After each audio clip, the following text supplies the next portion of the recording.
দোরগোড়ায় কড়া নাড়ছে দুর্গাপুজো। পুজোর ছুটিতে অনেকেই প্ল্যান করছেন উত্তরের জঙ্গলে রোমাঞ্চকর ট্রিপের। এবার পুজোয় জঙ্গলে পর্যটকদের স্বাগত জানাবে মহিষের গাড়ি। অবাক হচ্ছেন? ভাবছেন ব্যাপারটা কি?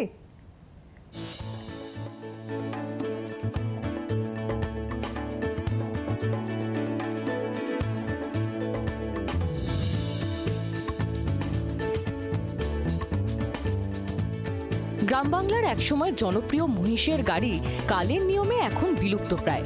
সেই ছোঁয়া এবার জলপাইগুড়ির রামশাইতে। গরুমারা জাতীয় উদ্যানের পূর্ব দিকে রয়েছে রামশাই বন ও ময়নাগুড়ি ব্লকের রামশাই গ্রাম। এখান থেকে গরুমারা বনের অতুলনীয় ভিউ চোখে পড়ে। পর্যটকদের যে নিয়ে যাওয়ার বা ঘোরানোর যে বন্দোবস্ত করা হয়েছে, এটা খুবই একটা আনন্দের বিষয়। এটা আমাদের জলপাইগুড়ি সহ উত্তরবঙ্গের পর্যটন শিল্পের ক্ষেত্রে খুবই একটা ভালো উদ্যোগ। আমরা জলপাইগুড়ির সমস্ত পর্যটন যে ব্যবসায়ীরা এবং পর্যটন প্রিয় মানুষজন এটাকে অ্যাপ্রিসিয়েট করছি। রামশাইয়ের অন্যতম বিশেষ আকর্ষণ মেদলা ওয়াচ টাওয়ার। সবুজের মধ্যে দিয়ে পর্যটকদের এই ওয়াচ টাওয়ারে আনার জন্য মহিষের গাড়ি ব্যবহার করা হয়।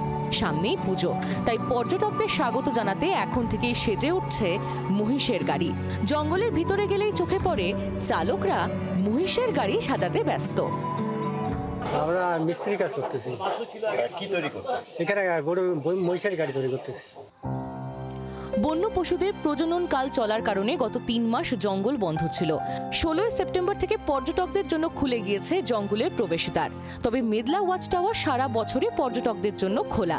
মেদলা ওয়াচ টাওয়ার টিকিট কাউন্টারের ঠিক পিছনেই রয়েছে অত্যন্ত আকর্ষণীয় রামশাইয়ের জনপ্রিয় প্রজাপতি পার্ক এবং প্রজনন কেন্দ্র। এছাড়াও মাত্র 500 মিটার দূরেই রয়েছে Kalipur eco village camp.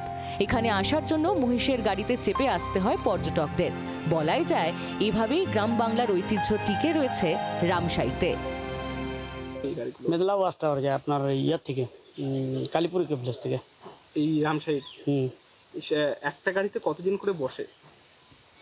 Actually তো 10 জন যেতে পারে, 10 জনই যায়। কতটা প্রস্তুত আপনারা পর্যটকদের ঘোরানোর জন্য? আমরা তো এই 16 তারিখ থেকে খুলে যাচ্ছে সেপ্টেম্বরের। আগে তো মেদলা ওয়াচ টাওয়ারটা বাইরেই আছে জঙ্গলের, সারা বছরই চলতো। এই রিসেন্ট বন্ধ করতেছে 3 মাস। আপনারা কতটা প্রস্তুত যে পর্যটকরা আসলে তাদের ঘোরাবেন? এই তো গাড়ি রিপেয়ারিং হচ্ছে, সব রংচং হবে সব। পুজোর সময় পর্যটকদের জঙ্গল ভ্রমণে যাতে কোনো অসুবিধা না হয় তার জন্যই মহিষের গাড়িগুলি মেরামত করে সাজিয়ে তোলা হচ্ছে। আপাতত এখানে 6টি মহিষের গাড়ি রয়েছে। এগুলো মহিষের গাড়ি। মহিষের গাড়ি। কেন রিপেয়ারিং এখন কেন? এখন এই সময় আসতেছে এদের, মানে কিসের জন্য? জঙ্গলের সাফারির জন্য।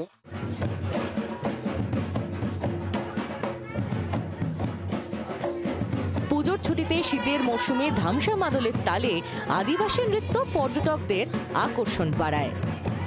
জলপাইগুড়ি থেকে প্রদ্যুৎ দাসের রিপোর্ট, জি 24 ঘন্টা। বাংলার আওয়াজ, বাঙালির আবেগ, জি 24 ঘন্টা।